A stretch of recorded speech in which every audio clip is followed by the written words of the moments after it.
ನಮ್ಮ ದೇಶದ ಆದಿಶಕ್ತಿ ಭಾರತಾಂಬೆಯನ್ನು, ಪರಾಶಕ್ತಿಯನ್ನು, ಪರಶಿವನನ್ನು,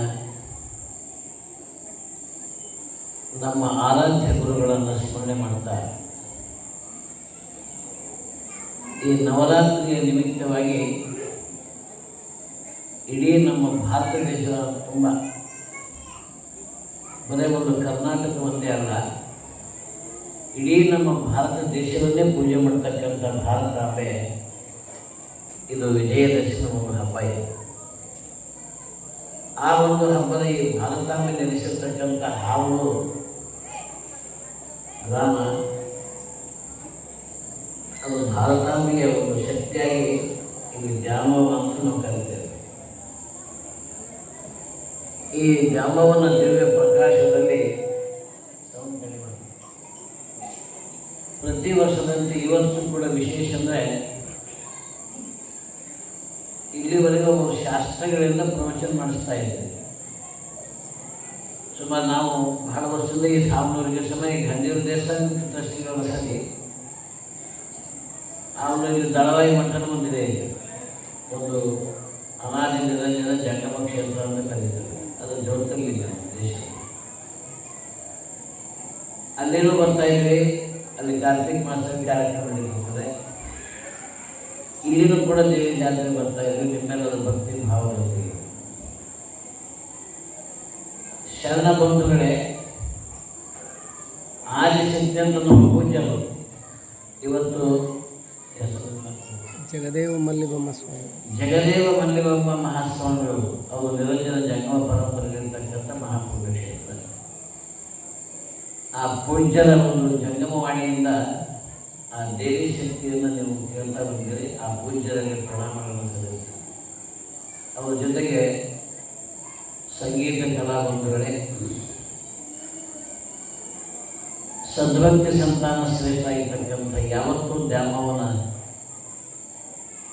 ಮಾನಸ ಭಕ್ತರಲ್ಲಿ ನಿಮ್ಮೆಲ್ಲರ ಅಂತರಾತ್ಮಕ್ಕೆ ಶರಣ.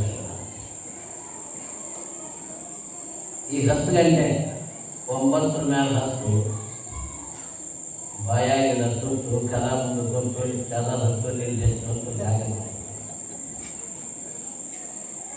9 ಮೇಲೆ ಹಾಕಿ ಮುಳ್ಕೊಳ್ತಕ್ಕಂಥ ಕಾಲ 10 ಗಂಟೆಯಿಂದ ನೀವು ಕುಂತು ಕೇಳ್ತಾರೆ ಅಂದರೆ ಅದು ಒಂದು ನಿಮ್ಮ ಭಕ್ತಿಯ ಒಂದು ಭಾವವನ್ನು ಸ್ಮರಿಸ್ತದೆ. ಪೂಜ್ಯರು ತಮ್ಮ ವಾಣಿಯಿಂದ ಇವತ್ತು ಬಹಳ ಸುಂದರವಾಗಿ ಕೈಲಾಸ ಬೇರೆ ಅಲ್ಲ, ನಿಮ್ಮ ದೇಹವೇ ಕೈಲಾಸ, ನಿಮ್ಮ ದೇಹವೇ ಒಂದು ದೊಡ್ಡ ಶಕ್ತಿ ಅಂತಕ್ಕಂಥದ್ದು ನಿಜವಾಗಲೂ ಸತ್ಯವಿದೆ. ದೇಹದ ಪುರಾಣ ದೇವಿ ಪುರಾಣ ಬೇರೆ. ಆ ದೇವಿ ನಿಮಗೆ ಆಶ್ಚರ್ಯ ಅಂದರೆ ಎಲ್ಲ ದೇವಿ ಹೆಣ್ಣು ದೇವರಿಗೆ ಗಂಡಲ್ಲ, ಎಲ್ಲ ದೇವಿ ಗಂಡನ. ಈ ದೇವಿ ಗಂಡನ ಪರಾಶಕ್ತಿ ಪಾರ್ವತಿ ಅಂತ ಕರೀತಾರೆ. ಈ ದೇವಿ ಗಂಡನ ಪಾರ್ವತಿಗೆ ಶಿವ ಗಂಡನು, ಲಕ್ಷ್ಮಿಗೆ ವಿಷ್ಣು ಗಂಡನು, ಸರಸ್ವತಿಗೆ ಬ್ರಹ್ಮ ಗಂಡನು. ಎಲ್ಲ ಗಂಡನ ಮಾಡಿಕೊಂಡಂಥ ದೇವಿ ಪುರಾಣ ಸಾಕಷ್ಟು. ಈ ಗಾಂಡ್ಯದಲ್ಲೇ ಪರಾಶಕ್ತಿಗೆ ದೇವಿ ಪುರಾಣ 18 ಅಧ್ಯಾಯದಲ್ಲಿ ಏನು ಬರ್ತದಂದ್ರೆ, ನನ್ನನ್ನು ಯಾರು ಸೋಲಿಸ್ತಾರೆ ಅವ್ರನ್ನ ನಾನು ಹೆಣ್ಣಾಗಿ ಚಾಲೆಂಜ್ ಕೊಡ್ತಾರೆ. ಈ ದೇವಿ ಪುರಾಣದಲ್ಲಿ ಏನು ಬರ್ತದೆ, ನನ್ನನ್ನು ಈ ಭೂಲೋಕದಲ್ಲಿ ಯಾರು ಸೋಲಿಸ್ತಾರೆ ಅವ್ರಿಗೆ ಮಾತ್ರ ನಾನು ಹೆಣ್ಣಾಗಿ ಇನ್ನೂರು ಯಾರು ಶಕ್ತಿಗಳು. ಹಾಗೆ ಸೋಲಿಸುವ ಪ್ರಪಂಚದಲ್ಲಿ ಯಾರು ಇಲ್ಲ, ಯಾರಿಗೆ ಪರಾಶಕ್ತಿ ಅಂತ. ಆಕೆ ಸೋಲಿಸ್ತಾರೆ ಯಾರಿಲ್ಲ. ಮತ್ತು ಶಿವನಿಗೆ ಅಪಾವ ಇಲ್ಲ, ಅವನು ಪರಶಿವನೇ. ಕೆಲವೊಂದು ದೇವತೆಗಳು ಹುಟ್ಟಿದ ಮೇಲೆ ಮದುವೆ ಮಾಡ್ಕೊಂಡಾರ. ಅವರು ಶಿವ ಹುಟ್ಟಿದ ಮೇಲೆ ಮದುವೆ ಮಾಡ್ಕೊಂಡ, ಅವ ಮಹಾ ಸಂಸಾರಿ. ಶಿವ ಮದುವೆ ಮಾಡ್ಕೊಂಡ, ವಾಪರು ಬಿಟ್ಟು 3 ಹೆಣ್ಣು ಮಾಡ್ಕೊಂಡ. ಅವನಿಗೆ ಅಪಾವ ಇಲ್ಲ, ಹುಟ್ಟಾಗ ಖರೆ. ಅದು ಅವ ಮಾತ್ರ 3 ಹೆಣ್ಣು ಮಾಡ್ಕೊಂಡ. ಎಷ್ಟು ಜನ ಇದು ಜಗತ್ತಿನ ಒಂದು ಸೃಷ್ಟಿಯ ನಿಯಮ ಅಷ್ಟೇ. ಅದು ಒಬ್ಬಾಕಿ ಬೇಕಾದ್ರೂ ಸತ್ತೋದು. ಯಾರು? ದಾಕ್ಷಾಯಣಿ. ಅದು ತನ್ನ ಗಂಡನಿಗೆ ಅವಹೇಳನ ಮಾಡಿದ್ದಕ್ಕಾಗಿ ನನ್ನ ಗಂಡನಿಗೆ ಹಿಂಗೆ ಮಾಡ್ತೇವೆ ಅಂತ ಹೇಳಿ ಗಂಡನ ಮೇಲೆ ಇರ್ತಕ್ಕಂಥ ಪ್ರೀತಿ ವಾತ್ಸಲ್ಯದಿಂದ ಅಪ್ಪನ ಮೇಲೆ ದ್ವೇಷ ಮಾಡಿ ಅಪ್ಪ ಹಾಕಿದ ಅಗ್ನಿ ಹೋಗೋದಕ್ಕೆ ಕೂಡಿಸ್ತಾರೆ. ಆ ಶಿವ ಎಂಥ ಪ್ರೀತಿ ಇದ್ದಾರೆ, ಭಯಂಕರ ಪ್ರೀತಿ ಇದ್ದಾರೆ. ಹೆಂಡತಿ ಮೇಲೆ ಭಾಳ ಪ್ರೀತಿ. ವರ್ಷಕ್ಕೆಲ್ಲ ಗಂಡಂದ್ರೆ ಹೆಂಡತಿ ಮೇಲೆ ಪ್ರೀತಿ ಮಾಡ್ತಾರೆ. ಎಲ್ಲ ಅನ್ನ ಕಾಣದ ಮನೆಗೆ ದಾಕ್ಷಾಯಣಿ ಭಾಳ ಪ್ರೀತಿ. ಹಾಯಿ ದಾಕ್ಷಾಯಣಿ ಹಾಯಿ ದಾಕ್ಷಾಯಣಿ ಬೋರ್ ಎಲ್ಲ ತೆಗ್ತಾವ. ಗುಡ್ಡನ ಹಾಯಾಕಿರ್ತಾರೆ, ಪರ್ವತಕ್ಕೂ ಹಾಯಾಕಿರ್ತಾರೆ. ಭಯಂಕರ ಪ್ರೀತಿ ಇದ್ದಾವೆ ದಾಕ್ಷಾಯಣಿ. ಅವಾಗ ಅವ್ರು ಶಿವನೊಳಗೊಬ್ಬ ಪರಶಿವ ಇದ್ದ. ಶಿವನತ್ರ ಒಬ್ಬ ಪರಶಿವ ಇದ್ದ. ಯಾಕೆ ಮತ್ತು ನಿನ್ನಲ್ಲಿ ಆ ಶಕ್ತಿ ತಪಸ್ಸು ಮಾಡೋ ಮತ್ತೊಬ್ಬಕ್ಕೆ ಬರ್ತಾಳ. ಆ ಶಿವ ಹೆಂಡತಿ ಹುಚ್ಚು ಬ್ರೇನ್ ಹಾಪ್ ಆಗಿದ್ದು ಮತ್ತೆ ಆ ಪರಶಿವನ ಆಜ್ಞೆಯಿಂದ ಬಂದು ತಪಸ್ಸು ಮಾಡಿದ. ತಪಸ್ಸು ಮಾಡಿದ್ರೆ ಪರ್ವತರಾಜನವರು ಪಾರ್ವತಿಗಳು ನೋಡು. ಎಂತೆಲ್ಲಿ ಚಿತ್ರ ಸಂಸಾರವಲ್ಲ. ಆ ಸಂಸಾರ ಪಾರ್ವತಿ ಕಟ್ಕೊಂಡು ಸಹಿತ ಆಕೆ ತನ್ನ ಶಕ್ತಿ ತೋರಿಸೋದಕ್ಕೊಳಗೆ ಶಿವಾಗಿದ್ದವ ಮಗನ ಹಂಗಾಗಿ ಅಪ್ಪಿಂದ ಮುಂದೆ ಯಾರು? ಗಣಪ. ಗಣಪತಿ ಪೂಜೆ ಮಾಡಿದ್ರೆ ನೀಲಿ ಮನೆ ಮುಗಿತು ಗಣಪತಿ. ಇನ್ನೂ ಕೆಲವು ಮಂದಿ ಮಣ್ಣ ಹಾಕಿಲ್ಲ, ಹೆಂಗರ ಹಾಕಿಲ್ಲ. ಆಕೆ ನಿನ್ನ ಶಕ್ತಿಗಿಂತ ನಾನು ಶಕ್ತಿ ಮಾಡಿ ದಾಖಲೆ ಸ್ವಲ್ಪ ಪಾರ್ವತಿ ತನ್ನಲ್ಲಿರುವ ದಿವ್ಯ ಶಕ್ತಿಯಿಂದ ಒಂದು ಗಣಪತಿ ಉಳಿಸಿದ್ರು. ಆ ಗಣಪತಿ ಶಿವನ ಮಗ ಅಲ್ಲವ, ಪಾರ್ವತಿ ಮಗ. ಜಗತ್ತಿನ ಸೃಷ್ಟಿ ಬಹಳ ವಿಚಿತ್ರ. ಇಲ್ಲಿ ಪತಿಯುಗದ ಪಾರ್ವತಿ ಪರಾಶಕ್ತಿ ಆದಿಶಕ್ತಿ ದೇವಿ. ಅಲ್ಲಿ ಅಪ್ಪದ ಮುಂದೆ ಗಣಪ, ಅವರಿಂದ ಮುಂದೆ ಅಯ್ಯಪ್ಪ. ಜಗತ್ತಿನ ಲೀಲಾ ಮಾಡ್ತಾರೆ. ಸ್ವಾಮಿಯೇ ಶರಣಯ್ಯಪ್ಪ ಅವೆಲ್ಲ. ಜಗತ್ತಿನ ಸೃಷ್ಟಿ ಬಹಳ ವಿಚಿತ್ರದ. ಆ ಅಯ್ಯಪ್ಪ ಭಕ್ತ ಎಷ್ಟು ಹರಿಹರದ ಸುತ್ತಲೂ ಲೀಲೆಯಿಂದ ಹುಟ್ಟಿರ್ತಕ್ಕಂಥ ಅಯ್ಯಪ್ಪ, ಅಪ್ಪನ ಮುಂದೆ ಗಣಪ. ಇವು ಜಗತ್ತಿನ ತುಂಬ ಬೆಳಗ್ಗೆ ಹಾಕ್ತಾರೆ. ಇದೆಲ್ಲ ಯಾಕೆ? ಒಬ್ಬ ಮನುಷ್ಯನ ಮೌಲ್ಯವನ್ನು ಪ್ರಚಾರ ಮಾಡೋದಕ್ಕೋಸ್ಕರ, ಮನುಷ್ಯನಿಗೋಸ್ಕರ ಇರ್ತಕ್ಕಂಥ ವ್ಯವಸ್ಥೆ ಇದೆ. ಇನ್ನುಳಿದ ನಾಯಿಗಳಿಗೆಲ್ಲ ಒಬ್ಬ ಮನುಷ್ಯನ ವ್ಯವಸ್ಥೆಗಾಗಿ ಎಷ್ಟಿದೆ ನೋಡಿ ಜಗತ್ತಿನೊಳಗೆ. ಒಬ್ಬ ಮನುಷ್ಯನ ಉದ್ಧಾರಕ್ಕೋಸ್ಕರವಾಗಿ ಶಾಲೆ ಕಾಲೇಜುಗಳು ಸೃಷ್ಟಿ ಮಾಡ್ಕೊಂಡ್ವಿ. LKG UKG ಸೃಷ್ಟಿ ಮಾಡ್ಕೊಂಡ್ವಿ. ಡಿಗ್ರಿ ಕಾಲೇಜ್ ಮಾಡ್ಕೊಂಡ್ವಿ. ಇವೆಲ್ಲ ಮನುಷ್ಯನಿಗೆ ಆಗಲ್ಲ. ಗ್ರಾಮ ಪಂಚಾಯತಿ ಸೃಷ್ಟಿಯಾಗ್ಯಾವ, ಜಿಲ್ಲಾ ಪಂಚಾಯತ್ ಸೃಷ್ಟಿಯಾಗ್ಯಾವ, ತಾಲೂಕು ಪಂಚಾಯತಿ ಸೃಷ್ಟಿಯಾಗ್ಯಾವ, ಲೋಕಸಭಾ ಸೃಷ್ಟಿಯಾಗೈತಿ. ಒಂದರ ನಾಯಿಗಳಿಗೆ ಕತ್ತಿಗೆ ಎಲ್ಲರೂ LKG UKG ನಾಯಿಗೆ ಕತ್ತಿಗೆ ಅದೊಂದು LKG UKG ಇಲ್ಲ. ಎಲ್ಲ ಮನುಷ್ಯನಿಗೆ. ಒಬ್ಬ ಮನುಷ್ಯನ ಉದ್ಧಾರ ಮಾಡೋಕ್ಕಾಗಿ 18 ಪುರಾಣ, 28 ಆಗಮ, 6 ಶಾಸ್ತ್ರಗಳು ಒಬ್ಬ ಮನುಷ್ಯನ ಕುರಿತು ಆಧ್ಯಾತ್ಮ. ಅದಕ್ಕೆ ಆತ್ಮದ ಅಧ್ಯಯನ ಮಾಡ್ತಕ್ಕಂಥ ಆಧ್ಯಾತ್ಮದ ವಿದ್ಯಾಸಿಗಳು. ಈ ಆತ್ಮದ ವಿದ್ಯಾಸಿಗಾಗಿ ಆಧ್ಯಾತ್ಮ ವಿದ್ಯಾಸಿಗೆ ಇಷ್ಟೆಲ್ಲ ವಿದ್ಯಾಸ ಮನುಷ್ಯನಿಗೆ. ಯಾಕಂದ್ರೆ ಇನ್ನುಳಿದ ಪ್ರಾಣಿಗಳು ಸರಿಯಾಗಿ ಕೆಲಸ ಮಾಡ್ತಾವೆ. ಎಲ್ಲ ಪ್ರಾಣಿಗಳು ಯಾಕೆ ಹಂಗಾಗವ. ನಾಯಿಗಳು ಕತ್ತೆಗಳು. ಇನ್ನುಳಿದ ಪ್ರಾಣಿಗಳು ಸರಿಯಾಗಿ ಡ್ಯೂಟಿ ಮಾಡೋದಿಲ್ಲ. ಶಾಲೆ ಕಾಲೇಜು ಗ್ರಾಮ ಪಂಚಾಯತಿ ಜಿಲ್ಲಾ ಪಂಚಾಯತಿ ಎಲೆಕ್ಷನ್ ಚುನಾವಣೆಯಲ್ಲೂ ಬೇಕಾಗಿದೆ. ಇವೆಲ್ಲ ಮನುಷ್ಯನಿಗೋಸ್ಕರ ಸೃಷ್ಟಿಯಾಗಿಲ್ಲ. ಭಾಳ ಚಿತ್ರ. ಈಗ 4 ಜನ ಕೂಡ ನನಗೆ ಇರಲಿ, ನಿನ್ನ ನಿನಗೆ ಇರಲಿ, ಈ ಸಮಸ್ಯೆಗಳ ಯಾವ ಪುರಾಣ ಬೇಕಾಗಿಲ್ಲ, ಬೆಳಿಗ್ಗೆ ಬೇಕಾಗಿಲ್ಲ. ನಂದು ನನಗೆ ಇರಲಿ, ನಿನ್ನ ನಿನಗೆ ಇಲ್ಲದ್ರೆ ಇಲ್ಲಿ ಯಾವ ಸಮಸ್ಯೆನೂ ಬರಲ್ಲ. ನಂದು ನನಗೆ ಇರಲಿ, ನಿಂದು ನನಗೆ ಇರಲಿ. ಗೊತ್ತಾಯ್ತಾ? ನಂದು ನನಗೆ ಇರಲಿ, ನಿಂದು ನನಗೆ ಇರಲಿ, ಅಲ್ಲಿ ಸಮಸ್ಯೆ ಸುಮ್ಮನೆ. ಅದ್ರಾಗ ಒಬ್ಬ ಅಪ್ಪ ನಂದು ನಿನಗೆ ತರು, ನಿಂದು ನಿನಗೆ ಎಲ್ಲ ನಿಂತ್ಕೊಂಡು ಅವನೇ ಮಾಡಿ. ಇಲ್ಲಿ ಮನುಷ್ಯರಾಗಿ 3 ಭಾಗ ಇರ್ತೈತಿ. ಈ ನಂದು ನನಗೆ ಇರಲಿ, ನಿಂದು ನಿನಗೆ ಇರೋದು ಯಾವ ಸಮಸ್ಯೆ ಬರಲ್ಲ. ನಮ್ಮ ಪಡೆದ ಯಾಕೆ ಜಗತ್ತಿನ ಲೀಲೆಗೆ ಸಹಜ. ಈಗ ನಂದು ನನಗೆ ಇರಲಿ, ನಿಂದು ನನಗೆ ಇರೋದು ಅಲ್ಲಿ ಸ್ವಾರ್ಥ ಸುರ ಆಗ್ತಾಗುತ್ತೆ, ಅಲ್ಲಿ ಭೋಗ ಸುರ ಆಯ್ತು, ವಯಸ್ಸ ಅಲ್ಲೆಲ್ಲ ಎಲ್ಲ ಸಮಸ್ಯೆ ಇರ್ತಲ್ಲ. ಅಪ್ಪ ನೀನೇ ತಗೋ ಎಲ್ಲ ನಮ್ಗೆ ಬೇಕಂದ್ರೆ ಅವನೇ ಪರಮಾತ್ಮ, ಅವನೇ ಭಗವಂತ, ಅವನಿಗೆ ಬ್ರಹ್ಮಸ್ವರೂಪ ಅಂತ ಕರೀತೀವಿ. ಅಂಥ ಒಂದು ದಿವ್ಯ ಶಕ್ತಿಯನ್ನು ನವರಾತ್ರಿಗಳು ಈ ನವರಾತ್ರಿ ಹೇಗಂದ್ರೆ ಇದು ಮನುಷ್ಯನ ದೇಹಕ್ಕೆ ಸಂಬಂಧಪಟ್ಟಿರ್ತಕ್ಕಂಥ ವಿಚಾರ. ನಿಮ್ಮ ದೇಹದಲ್ಲಿ 9 ಭಾಗದಿಂದ ಕೂಡಿದ ಒಂದು ಮಹಾಮನೆ ಸೃಷ್ಟಿ ಮಾಡ್ಯಾರ ಭಗವಂತ. ನಿಮ್ಮ ದೇಹಕ್ಕೆ 9 ಭಾಗಗಳಾದವು. 9 ಭಾಗದ ಸೃಷ್ಟಿ ಮಾಡಿರ್ತಕ್ಕಂಥ ಒಂದು ಜೀವಾತ್ಮ. ಅದಕ್ಕೆ ಕೈಲಾಸ ವರ್ಣನೆ ಹೇಳ್ತಾ ಮನುಷ್ಯ ಪೂಜೆ. ಆ 9 ಭಾಗದಲ್ಲಿ ಒಂದೊಂದು ಶಕ್ತಿ ಅದಾವ. ಈ ದೇವಿ ಪುರಾಣದ 18 ಅಂತ ಗೊತ್ತೈತಿ. 9 ಭಾಗಗಳು ಶಕ್ತಿ ಐತಿ. ಗುರುದ್ವಾರದಿಂದ ಹಿಡ್ಕೊಂಡು ತೆರೆಯ ಮಸ್ತಕದವರೆಗೆ ಒಂದು ದ್ವಾರಗಳ. ಈ ದ್ವಾರದಲ್ಲಿ ಒಂದೊಂದು ಶಕ್ತಿ ಜಾಗೃತ ಆಗಿರತಕ್ಕಂಥ ಒಂದು ಅಲ್ಲಿ ದಳ ಅಂತ ಬರ್ತಾರೆ. ಆ ಶಕ್ತಿ ಜಾಗೃತ ಮಾಡೋದಕ್ಕೋಸ್ಕರವಾಗಿಯೇ ಈ ದೇಹಕ್ಕೆ ಒಂದು ದೇವಾಲಯ ಕೈಲಾಸದ ವರ್ಣನೆ ಕೊಟ್ಟರೆ ಕವಿ. ಬೇರೆ ಇಲ್ಲ. ನಾವು 9 ದ್ವಾರದಲ್ಲಿ 9 ಶಕ್ತಿ ಅದಾವ. ಆಧಾರ ಚಕ್ರದಲ್ಲಿ ಒಂದು ಶಕ್ತಿ, ಸ್ವಾಧಿಷ್ಠಾನ ಚಕ್ರ ಒಂದು ಶಕ್ತಿ, ಮಣಿಪುರದ ಶಕ್ತಿ, ಅನಾಹತದ ಶಕ್ತಿ. ದೇಹದಲ್ಲಿ 9 ಶಕ್ತಿ, 9 ದ್ವಾರದಲ್ಲಿ ಅವೆಲ್ಲ ಶಕ್ತಿ ಜಾಗೃತದಾಗ ಈ ದೇಹವೇ ಆದಿಶಕ್ತಿ ಸ್ವರೂಪ ಪದ್ಧತಿ. ದೇಹವೇ ವಾಕಿಂಗ್ ಟೆಂಪಲ್. ನಿಮ್ಮ ದೇಹ ಅನ್ನೋದು ನಡೆದಾಡುವ ದೇವಾಲಯ ಆಗಿರುತ್ತೇವೆ. ಪ್ರತಿಯೊಬ್ಬ ವ್ಯಕ್ತಿ ಅಷ್ಟೇ ದೇಹ ದೇವಾಲಯ ಆಗಬೇಕು. ಆತ್ಮದೇವ ತಾನೇ ಆಗ್ತಾನೆ. ಅದಕ್ಕಾಗಿ ಆತ್ಮದ ಕಥೆ ಇದೆ. 18 ಪುರಾಣಗಳಲ್ಲಿ ಸಂಸ್ಕೃತದಲ್ಲಿ ಸಪ್ತಶಕ್ತಿ ಪಾರಾಯಣ ಅಂತ ಕರೀತಾರೆ.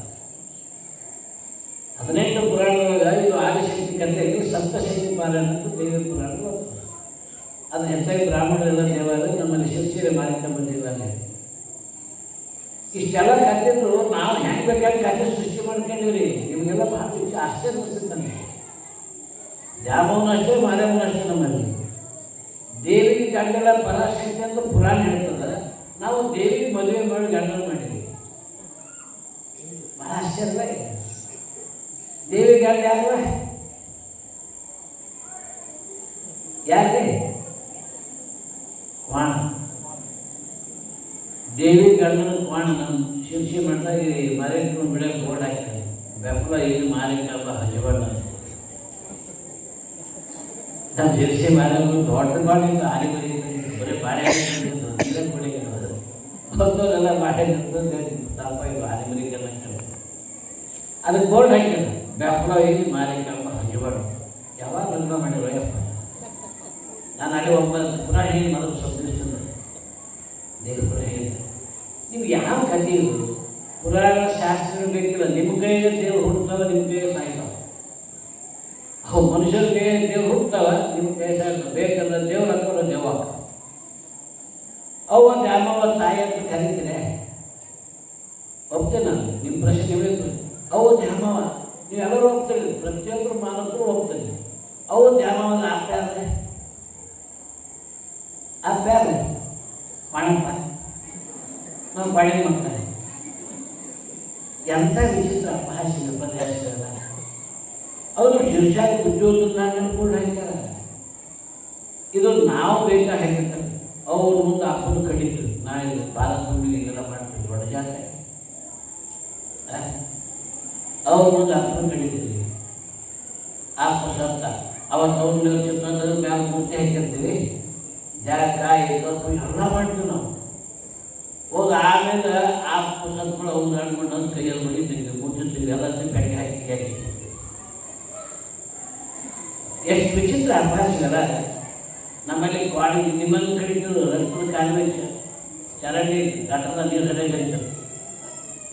ಬುದ್ಧಿವಂತರು ಜಾಸ್ತಿಯಾಗಿ ಅದನ್ನ ಕಡೆ ನಿಲ್ಲಿಸ್ಬಿಟ್ಟು ಶಿರ್ಷೆ ಮಾರಿಕಮ್ಮ ಇದಕ್ಕಿಂತ ಬಲ ಹಾಕಿದ್ದು ಜಾಮೂನು ಜಾಸ್ತಿ ಆಗ್ತಿತ್ತು. ಅದೆಲ್ಲ ನಿಲ್ಲಿಸ್ಬಿಟ್ಟು ಬರೀ ನಿಮಿತ್ತ ಮಾತ್ರ ಬಾಣ ಕಟ್ಟಾರ. ಜಾತಿ ದಶೆಯಲ್ಲಿ ಇಂಜೆಕ್ಷನ್ ಮಾಡ್ತಾರೆ ಅಷ್ಟೇ. ಅದು ಸುಳ್ಳಿ ಬಿಟ್ಟು ಮತ್ತೇನು ಮಾಡೋಕ್ಕೆ ಹೋಗಲ್ಲ. ಅದಷ್ಟೇ ವ್ಯಾಖ್ಯಾನ ಜನರಿಗೆ ವಿಚಾರ ಶಕ್ತಿ ಬರ್ತಾರೆ, ವೈಚಾರಿಕ ಶಕ್ತಿ ಬರ್ತಾರೆ. ಭಕ್ತಿ ಭಾವ ನಿಮ್ಮ ವೈಯಕ್ತಿಕ ಬೇಕಂತ ಮನೆ ಮಾಡಿಕೊಟ್ಟು ಇಲ್ಲಿ ದೇವಸ್ಥಾನದ ಬೇಡ ಬಿಡಿಸೋದು. ಎಲ್ಲರ ಬಿಡಿಸಿದ್ರೆ 1,000 ಕೋಟಿ ರೂಪಾಯಿ ಆದಾಯ ಆಗಿರ್ತದೆ. 50 ಶಾಲೆ ನಡೆಸ್ತಾರೆ ಆ ಮಾರಿಕಮ್ಮ ದೇವಸ್ಥಾನದ ಬಗ್ಗೆ. ಆ ಲೆಕ್ಕ ದೇವಾಲಯ ಇರ್ತದೆ. ವರ್ಷ ದೇವಿ ಜಾತ್ರೆಗೆ ನಾವೇ ಊಟ ತುಂಬ ಹೋಗ್ತೀವಿ. ಮದುವೆ ಜಾತ್ರೆ 2 ವರ್ಷಕ್ಕೊಂದ್ಸಲ ಜಾತ್ರೆ ಆಗಿರ್ತೀವಿ. ವರ್ಷ ಸಾಕಿರ್ತೀವಿ. ಅಲ್ಲಿ 2 ವರ್ಷಕ್ಕೆ ನಾಳೆ 26ನೇ ಇಸ್ವಿ ಫೆಬ್ರವರಿ ತಿಂಗಳು ಕೊನೆ ವಾರದಲ್ಲಿ ಹಾಕಿದ್ರು. ಹೋಳಿ ಕೆಲಸ ಮಾಡೋದು. ಮದುವೆ ಸ್ವರ್ಣವನ್ನ ಶ್ರೀಗಳು ನಾವು ಕೂಡಿ ಹೊರಗಡೆ 9 ದಿವಸ ದೇವಿ ಜಾತ್ರೆ ಬೈಲೋಡು ತುಂಬಿಸ್ತಾರೆ. 9 ದಿವಸ ಜಾತ್ರೆ ದೇವರ ಒಂದು ಅಲಂಕಾರ ವೈಭವ ಜಾತ್ರೆ ವೈಭವ ಅಲಂಕಾರ ಜಾತ್ರೆ ಮಾಡ್ತಾರೆ. ಎಲ್ಲ ಮನುಷ್ಯರಿಗೆ ವೈಚಾರ ಶಕ್ತಿ ಬಂತು, ಅದು ತಾಮಸಿ ಶಕ್ತಿ ಕಡಿಮೆ. ಅಲ್ಲ ನಾವು ಅಲ್ಲಿ ಹೋಗಿ ಇವತ್ತು ಮಾಡ್ತಾರೆ ಪದ್ಧತಿ ಅಲ್ಲಿ ಬಿಟ್ಟಿಲ್ಲ, ಪದ್ಧತಿ ಮಾಡ್ತಾರೆ. ಆಮೇಲೆ ದೇವ್ರು ಮುಡ್ಚಟ್ಟಾಗಿ ಮೈಗೆಲ್ಲ ಒಳಗೆ ಇಟ್ಬಿಡ್ತಾರೆ. ಉಗಾದಿ ಪಾಠ್ಯ ತಕ್ಕ ಹೊರಗೆ ಹಾಕ್ತಾರೆ, ದೇವರು ಹೊರಗೆ ಹಾಕೋದು. ಉಗಾದಿ ಪಡ್ಡೆಗೆ ಮತ್ತೆ ಬಣ್ಣ ಹಾಕಿ ಕೊಟ್ಟು ಸೀರೆ ಉಳಿಸಿ ಮತ್ತು ಉಗಾದಿ ಪಡ್ಡೆಗೆ ಉಳಿ ತಿಂದು ಮುತ್ತೈದೆ ಮಾಡ್ತಾರೆ. ಒಂದ್ಸಲ ಡ್ಯಾನ್ಸ್ ಅಂತ ಮತ್ತೆ ಮುತ್ತೈದೆ ಮಾಡೋದು.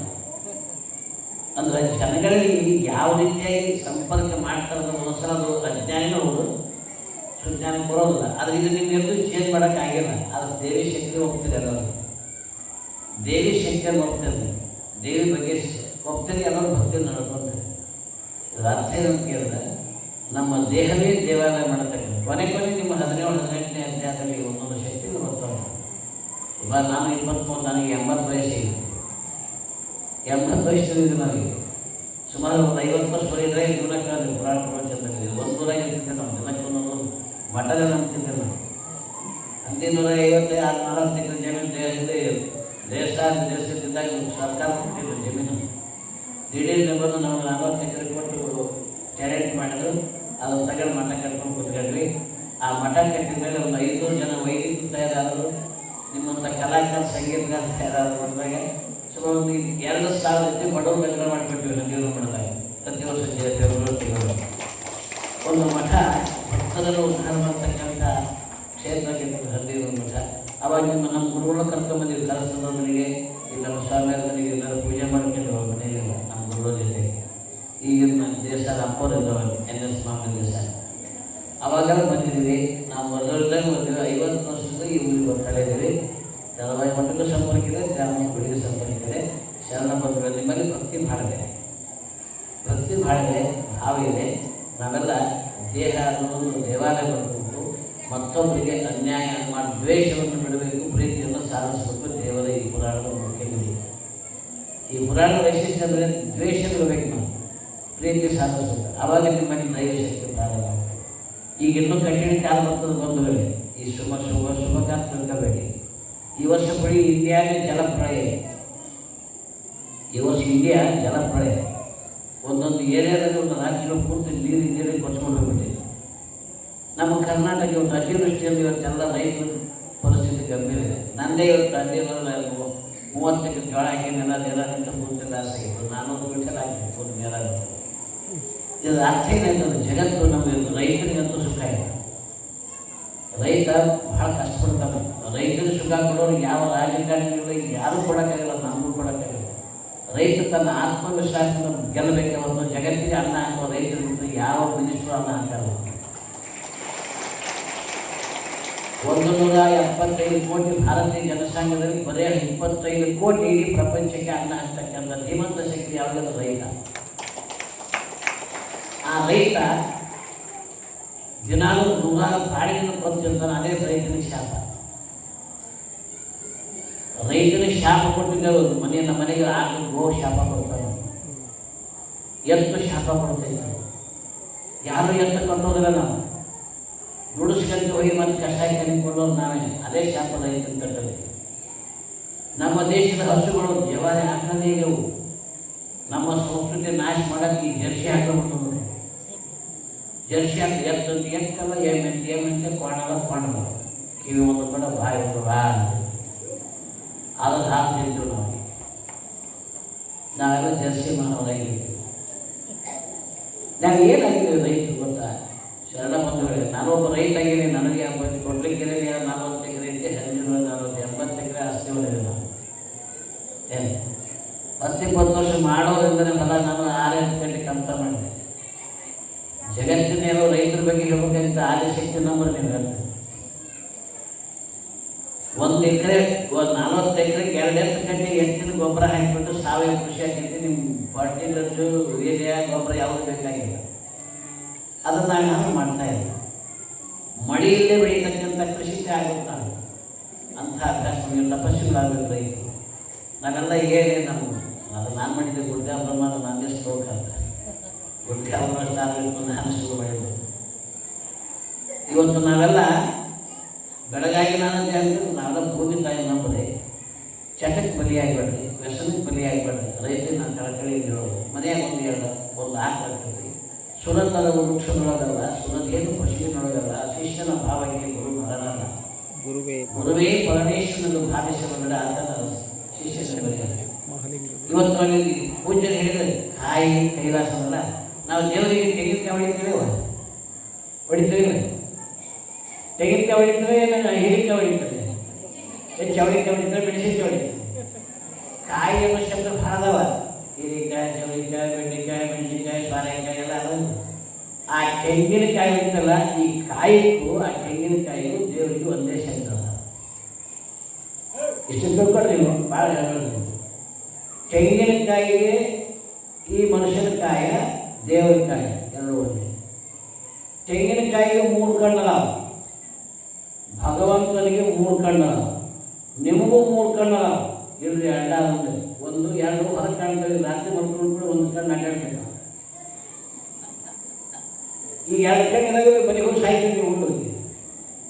ಈ ತೆಗೆದು ಮನೆಗೂ ಸಾಯ್ತಾರೆ ಚಂದ್ರ. ಆ ಸತ್ಕುಳಿದ ಇನ್ನೊಂದು ಕಣ್ಣು ರಾತ್ರಿ ಅಡ್ಡಾಡ್ತಿದ್ರು. ದೇಹ ಅದೇ ಇರ್ತೈತಿ, ಆ ಕಣ್ಣು ಸ್ವಪ್ನದಲ್ಲಿ ಜಗತ್ತನ್ನ ಅಡ್ಡಾಡ್ತಾರೆ. ಅದು 3ನೇ ಕಣ್ಣು. ದೇವರಿಗೆ 3 ಕಣ್ಣು, ಸೂರ್ಯ ಚಂದ್ರ ಅಗ್ನಿ ಅಂತಕ್ಕಂಥ 3 ಕಣ್ಣು. ತೆಂಗಿನಕಾಯಿಗೆ 3 ಕಣ್ಣು ಅದಾವ. ಇಡೀ ಪ್ರಪಂಚ ಅಡ್ಡಾಡ್ಬಿಡ್ರಿ 3 ಕಣ್ಣು. ಯಾವ ಒಂದಕ್ಕಾಯಿ ತೆಂಗಿನಕಾಯಿ 1 ಕಣ್ಣು ಐತೆ. ತೆಂಗಿನಕಾಯಿಗೂ 3 ಕಣ್ಣು, ನಿಮಗೂ 3 ಕಣ್ಣು, ದೇವರಿಗೆ 3 ಕಣ್ಣು. ತೆಂಗಿನಕಾಯಿ ತುಂಬ ಎಲ್ಲ ಜುಬ್ಬದ ನೋಡಿ, ಜುಬ್ಬ ಐತಲ್ರಿ ತೆಂಗಿನಕಾಯಿ. ನಿಮ್ಮ ದೇಹ ತುಂಬೆಲ್ಲ ಕೂದಲ, 33 ಕೋಟಿ ರೋಗಗಳದ ದೇಹದಲ್ಲಿ. ಹೌದಲ್ಲ, ಹೋಗ್ತಿಲ್ಲ.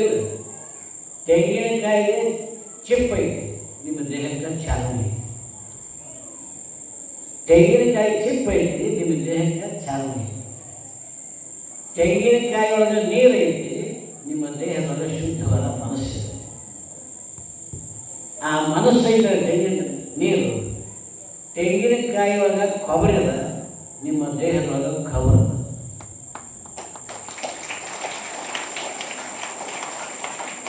ಕೊಬ್ಬರಿ ಕೆಟ್ಟ ಕಾಯಿ ಸುಮಾರು. ಕೊಬ್ಬರಿ ಕೆಟ್ಟಂದ್ರೆ ಚಟ್ನಿ ಮಾಡೋದು, ಹುಡುಗಿ ಏನು ಸಾರು ಮಾಡೋದು, ಏನು ಮಸಾಲೆ ಮಾಡೋದಲ್ಲ. ಕೊಬ್ಬರಿ ಕೆಟ್ಟ ಕಾಯಿ ಸುಮಾರು ಬೀಸ ಎಸಿದ್ದೀವಿ. ಈ ಕಾಯಿ ಒಳಗೆ ಕೊಬ್ಬರಿ ಕೆಟ್ಟ ಕಾಯಿ ಸುಮಾರು ಅದಕ್ಕೆ ಬೇಡ. ಕೊಬ್ಬರಿ ಕೆಟ್ಟ ಕಾಯಿ ಸುಮಾರು ಖಬರ್ ಜ್ಞಾನ. ಖಬರಿಗೆ ಎಂದು ಬೇಕು ನಾವು ಹೇಳಿಸಿದ್ದಾರೆ, ಹೇಳಿದ ಜ್ಞಾನ. ಈ ಕಾಯಕ್ಕೂ ಈ ಜೀವಕ್ಕೂ ದೇಹಕ್ಕೂ ಅವಿನಾಭಾವ ಸಂಬಂಧದಲ್ಲಿ ದೇವಿ ಪುರಾಣ ಮೂಲ ಅರ್ಥ. ದೇವಿ ಪುರಾಣ ಮೂಲ ಅರ್ಥ. ಅಲ್ಲಿ ನಾವು ಕುಂಬಳಕಾಯಿ ಹೊಡಿತೀವಿ. ನಾವು ನನ್ನದನ್ನು ಆಸೆಯನ್ನು ನಾಶ ಮಾಡಲಿಕ್ಕೆ ಈ ಕಾಯಿ ಹೊಡಿತೀವಿ, ಕುಂಬಳಕಾಯಿ. ಅದು ದೇವಿ ಬಿಟ್ಟು ಬೇರೆ ಯಾಕೆ ಹೊಡೆಯೋದು?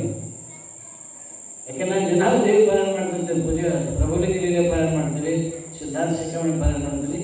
ದೇವಿ ಪಾರ 70 ದಿವಸದಿಂದ ನಾನು ಅರ್ಥದ ಕಥೆ ತಿಳ್ಕೊಳ್ಳೋದ್ರಿಗೆ ಅದು ವಿಧಾನ ಕಾಲ. ಅಂಥ ಒಂದು ದಿವ್ಯ ಕಥೆಯನ್ನು ನೀವೆಲ್ಲ ಕೇಳ್ತದೆ. ತಾಯಿದರೆ ನಮ್ಮಲ್ಲಿರುವ ದ್ವೇಷ ಅಸೂಯೆಯನ್ನು ನೀವೇ ಮಹಾತಾಯಿ ಆಗ್ತೀರಿ, ಇಲ್ಲ ಅದನ್ನು ತುಂಬಿಕೊಂಡಾಗ ನಾವೇ ರಾಕ್ಷಸ ಆಗ್ತೀವಿ.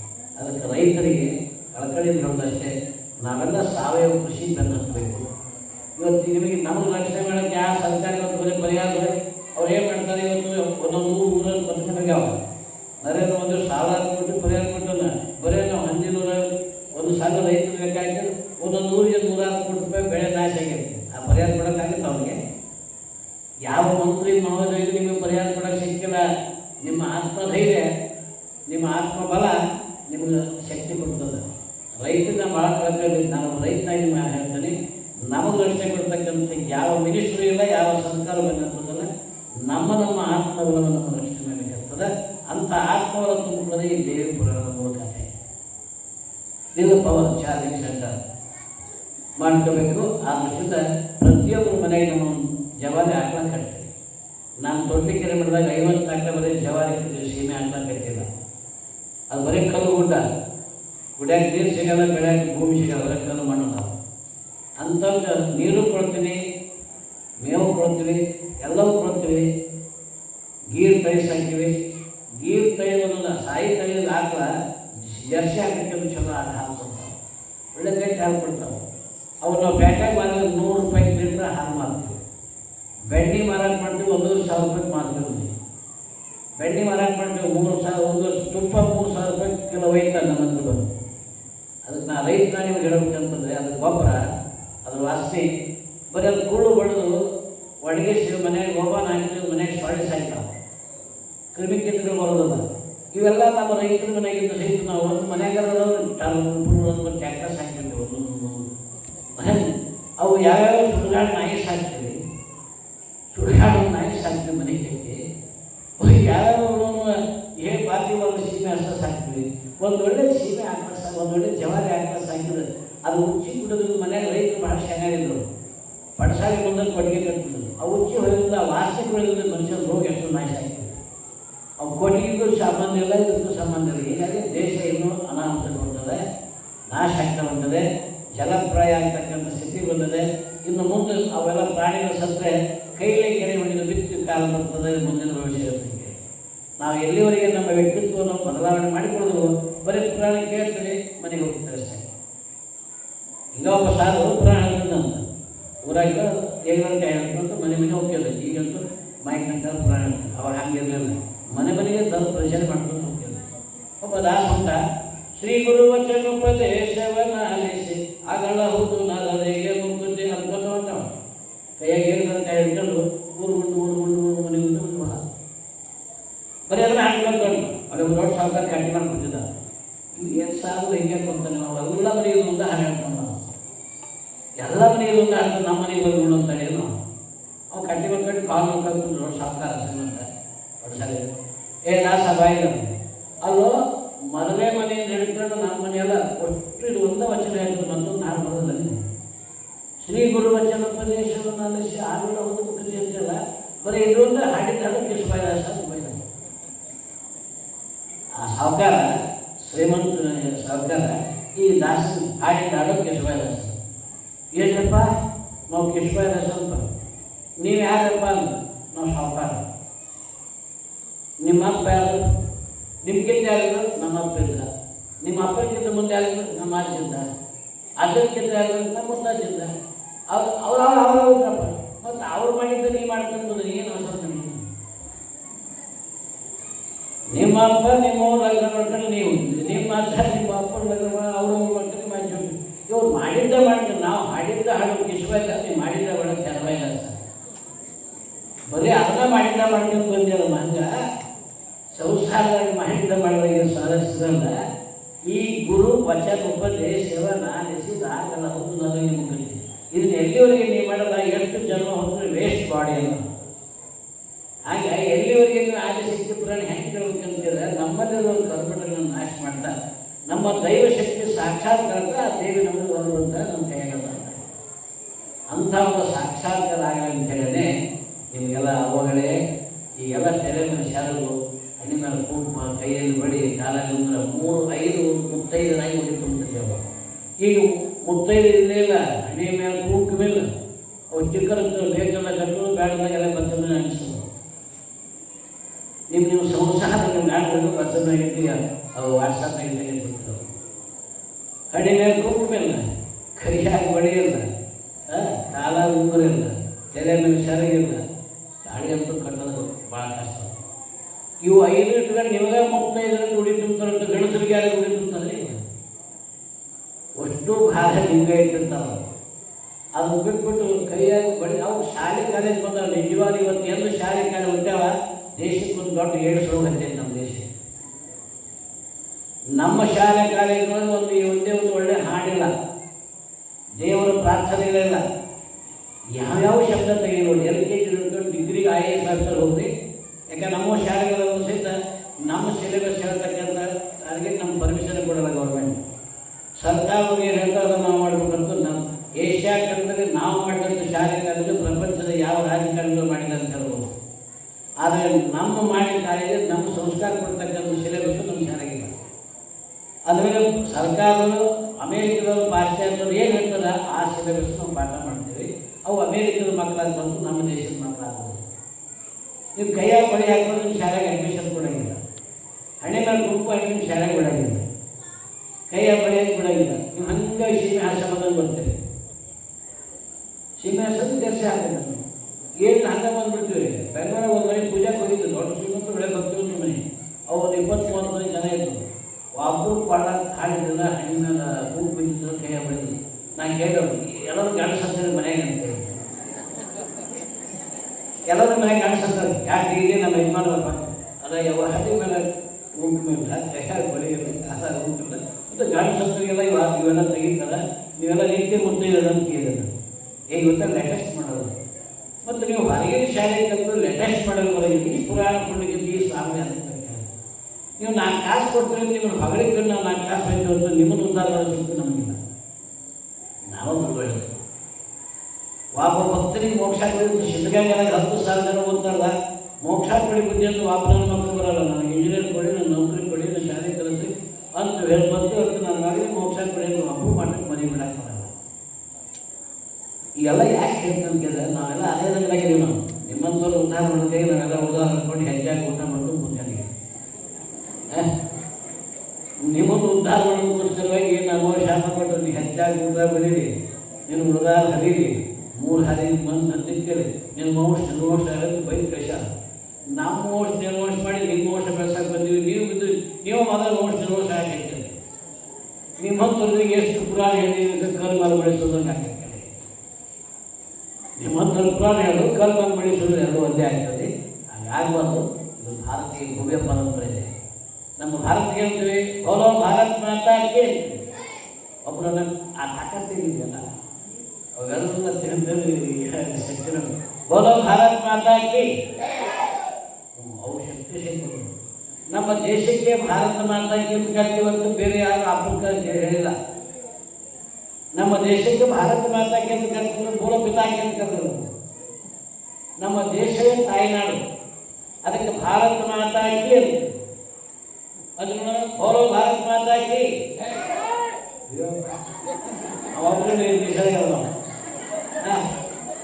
ಬೋಲೋ ಭಾರತ್ ಮಾತಾಕ್ಕೆ ಅಂತ ಭಾರತ ದೇವಿ ಆರಿಸಿದ ಅದಕ್ಕೆ ಕೊನೆ ಹೇಳ್ತೀವಿ ಒಂದೇ ಮಾತನ್ನು, ಒಂದೇ ಮಾತನ್ನು ಹೇಳ್ತೀವಿ. ಅದೇ ಹಿಂದೂ ಧರ್ಮದ ಮೋಕ್ಷ. ಜೈ ಹಿಂದ್ ಅಂತ ನೋಡಿ. ಸಪ್ತಸಾಗರ ಮಧ್ಯದಲ್ಲಿ ವಾಸವಾಗಿರ್ತಕ್ಕಂಥ ಈ ಭಾರತ ಸಂಸ್ಕೃತಿ ಹಿಂದೂಸ್ತಾನ ಅಂತ ಹೇಳ್ತೀವಿ. ಈ ಭಾರತ ತಾಯಿಗೆ ಭಾರತ ಮಾತೆ ಅಂತ ಕರಿತೀವಂತ. ಇವು ಇಂಡಿಯಾದ ಯಾವ ಪ್ರಪಂಚದಲ್ಲಿ ಯಾವ ರಾಷ್ಟ್ರಕ್ಕೆ ಹೆಸರಿಲ್ಲ. ಇನ್ನೊಂದು ಹೇಳಿ ಭಾವ ರಾಗ ಕಾಲ 3 ಕುಡಿದ ಭಾರತ ಅಂತ ಸಂಗೀತ ನಾವು ಇವಂತ ಅದ್ಭುತವಾದ ಕಲಿಯನ್ನು ಪಡೆದ ಭಾರತದ ಮೌಲ್ಯಗಳನ್ನು ಇವತ್ತು ಪಾಶ್ಚಾತ್ಯ ಶಿಕ್ಷಣಕ್ಕೆ ಮನೆ ಹೊತ್ತು, ವಿದೇಶಿಯರ ಮನೆ ಹೊತ್ತು ನಾವು ಕಚ್ಚ ಪಂಚ ಕೋಟಿ ಇಂಡಿಯನ್ ಫ್ಯಾನ್ ನಮ್ಮ ದೇಶದ ಸಂಸ್ಕೃತಿ. ಸೀರೆ ಇಂಡಿಯನ್ ಫ್ಯಾನ್. ಈ ಹೊರಗಿನ ಶಾಲೆ ಕತ್ತು ಚೂಡಿದಾರ ಓಡ್ಡಿ ಹುಡುಗನ ಸುಟ್ಟಿ ತೊಗೊಂಬಂದ ಗಂಡಸರಿಗೆ ಪ್ಯಾಂಟ್ ಗಾಯ ಬಂದ್ರೆ ಇಲ್ಲಿ ಪ್ಯಾಂಟ್ ಹಾಕೊಂಡು ಪ್ಯಾಂಟ್ ಹಾಕಿರಲ್ಲ. ಪ್ಯಾಂಟ್ ಹಾಕಿದ್ರೆ ಈಗ ಶೆಕೆ ಜಾಸ್ತಿ ಆಗಲ್ಲ. ಅವಾಗ ಪಂಚಿ ಇರ್ತದೆ, ಪಂಚಿ ಜಾಸ್ತಿ ಬಂದಿರ್ತದೆ, ಸೀರೆ ಜಾಸ್ತಿ ಬಂದಿರ್ತದೆ, ಮೈ ತುಂಬ ಗಾಯ ಆಗ್ತದೆ, ಕರೆಂಟ್ ಬಂದು ಗಾಯ ಆಗ್ತದೆ. ಈಗ ಕರೆಂಟ್ ಗಾಯ ಪಂಪ್ ಹೊಡ್ಬೋದ್ರೆ ನೀವು ಹೊರಗಿನ ಪಾಶ್ಚಾತ್ಯದ ಸಂಸ್ಕೃತಿ ಮತ್ತು ಎಲ್ಲ ನಮ್ಮ ಸಂಸ್ಕೃತಿ ನಾಯಕರು ಹಾಳು ಮಾಡಿದರೆ, ಗಂಡಸರು ಹಾಳು ಮಾಡಿ ಈ ಪ್ಯಾಂಟ್ ಹಾಕಿರ್ಕಂತ ಸೇರಲ್ಲ. ನಾನು ಮಾಡಿದ ಪ್ಯಾಂಟ್ ಹಾಕಿ ಹೊರಗೆ ಬರಲ್ಲ. ನಾನು ಪೂಜೆ ಪ್ಯಾಂಟ್ ಪಂಜೆ ಹೊಡ್ಕೊಂಡು ಭಾವನೆ ಆದ್ದರಿಂದ ನಡೆಗಲಿಸಿದ ಭಾರತ, ನುಡಿಗಲಿಸಿದ ಭಾರತ, ಗುಣಗಲಿಸಿದ ಭಾರತ, ಗುಣಗಲಿಸಿದ ಭಾರತ. ಈ ಭಾರತೀಯ ಪರಂಪರೆ ಉಳಿಬೇಕಂದ್ರೆ ಇಂಥ ಒಳ್ಳೆ ಒಬ್ಬ ವಿದ್ಯಾವಂತರು, ಪಂಡಿತರು, ನಿರಂಜನ ಮೂರ್ತಿಗಳು ಒಂದು ಪುರಾಣ ಪ್ರವಚನ ಮಾಡ್ತಾರೆ. ನಾನು ಇದೇ ಆಮೇಲೆ ಕೆಲವು ಸಾಲು ಬರ್ತೀವಿ ನೋಡಿದ್ದೆ ಪುಸ್ತಕ. ಈ ಕರ್ನಾಟಕ ನಾನು ಹೆಸರಾಗಿ ಬರ್ತೀನಿ. ಹೀಗಾಗಿ ಪೂಜ್ಯದೀಶ್ವರ ಕರ್ಸಿರಿ ಅದು ನಿರಂಜನ ನಿರಾಕಾರ ಪೂಜ್ಯರ ಒಂದು ಪರಾಶಕ್ತಿಯ ಪ್ರವಚನ ಕಳಿಸಿರಿ. ನಿಮ್ಮೆಲ್ಲರಿಗೂ ಕೂಡ ಅವರು ಒಳ್ಳೆ ಕಂಠ ಚೆನ್ನಾಗಿದೆ. ಪುರಾಣ ಕಂಠ ಸೊಂಟ ಚೆನ್ನಾಗಿರ್ಬೇಕು. ಈ ಕಂಠನೂ ಚೆನ್ನಾಗಿದೆ, ಸೊಂಟನೂ ಚೆನ್ನಾಗಿ ತುಂಬಿದ್ರೆ ಆಸಕ್ತಿ. ಮತ್ತು ಸಂಗೀತಗಾರ ಅಂತ ಸಿಕ್ಕಿದ್ದಾರೆ, ಒಳ್ಳೆ ಶಾಸ್ತ್ರೀಯವಾದ ಸಂಗೀತವನ್ನು. ಆ ವಿಷಯದ ನಿಮ್ಮೆಲ್ಲರಿಗೂ ಕೂಡ ಆದಿಶಕ್ತಿ ವ್ಯಾಮೋಹ. ಯಾಕೆಂದ್ರೆ ನಾವು ಶಿವಸೇನೆ ಸದಾ ದೇವಿಯಿಂದಲೇ ಇರ್ತೇವೆ. ಮಾಲಿಕಮ್ಮ ಅದು ದೊಡ್ಡ ಗುಡಿ ಇದೆ. ಗುಡಿಯನ್ನು ಹೋಗೋದು ದಿನಾಲು 16,000 ಜನ ಇರ್ತಾರೆ. ಇವತ್ತು 9 ದಿವಸ ಅಲ್ಲಿ ಮೈಸೂರಿಗೆ ಹೆಂಗೆ ದಸರಾ ದರ್ಬಾರ್ ನಡೀತೈತಿ, ಇಲ್ಲಿ ಶಿಷ್ಯರು ಕೂಡ ಅದೇ ದರ್ಬಾರ್ ನಡೀತಾ ಇದ್ದೀವಿ. ಅಂಥ ಒಂದು ಪರಂಪರೆ ನಮ್ಮ ಭಾರತೀಯ ಭವ್ಯ ಪರಂಪರೆ. ಆದಿಶಕ್ತಿ ನವಶಕ್ತಿ. ಈ ನವದುರ್ಗ ಶಿವರಾತ್ರಿ ಶಿವ ಆಗ್ತದೆ ಒಬ್ಬನೇ. ಇವು 2 9 ಒಂದು ಶಿವರಾತ್ರಿ, ಒಂದು ಶಿವನಿಗೆ ಸಂಬಂಧಪಟ್ಟದ್ದು, ನವರಾತ್ರಿ ದೇವಿಗೆ ಸಂಬಂಧಪಟ್ಟದ್ದು. ಇವೆಲ್ಲ ದೇಹದೊಳಗೆ ಆಸ್ತಿರ್ತಕ್ಕಂಥ ಎಲ್ಲ ಶಕ್ತಿ ಮನುಷ್ಯರಿಗೆ ಸಂಬಂಧಪಟ್ಟದ್ದು. ಆ ದಿವ್ಯ ಶಕ್ತಿಯನ್ನು ಪರಾತ್ಪರ ಬರಲು ಆದಿಶಕ್ತಿ ಧರ್ಮವಾಗಿ ಎಲ್ಲ ಪೂಜ್ಯರು ಕುರುಲಿಗೆ ಜಗವನ್ನು ಕೊಟ್ಟು ಕಾಪಾಡಲಿಕ್ಕೆ ನಡೆಸಿ 2 ಮಾತುಗಳನ್ನು ಹೃದಯ ಕೊಡ್ತೀನಿ. ಎಲ್ಲರೂ